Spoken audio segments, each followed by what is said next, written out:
ఈ వీడియో చూడండి. True love అంటే ఏంటో తెలుస్తుంది. రాము అనే వ్యక్తి ఒక అందమైన అమ్మాయిని పెళ్లి చేసుకుంటాడు.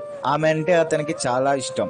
సడన్ గా ఆమెకి స్కిన్ క్యాన్సర్ వస్తుంది. నిదానంగా అందం మొత్తం కోల్పోతుంది. ఇదంతా వాళ్ళ హస్బెండ్ ఆఫీస్ వర్క్ మీద వేరే దేశానికి వెళ్ళినప్పుడు జరిగింటుంది. అతని వర్క్ పూర్తి చేసుకుని ఇంటికి తిరిగి వచ్చేటప్పుడు కార్ యాక్సిడెంట్ అయ్యి తన చూపు కోల్పోతాడు. తన భర్తకు కంటి చూపు పోవడం వల్ల ఇద్దరి మధ్య ప్రేమలో ఏం మార్పు లేదు. ఒక రోజు తన భార్య చనిపోతుంది. అది తెలిసిన రాము చాలా బాధపడతాడు. అప్పుడు ఒక వ్యక్తి రామును పిలిచి ఇలా అంటాడు, ఇన్ని రోజులు మీ భార్య మీతో ఉంటూ మీకు సహాయం చేసింది, ఇప్పుడు మీరు ఒంటరిగా ఎలా నడవగలరు అని అడుగుతాడు.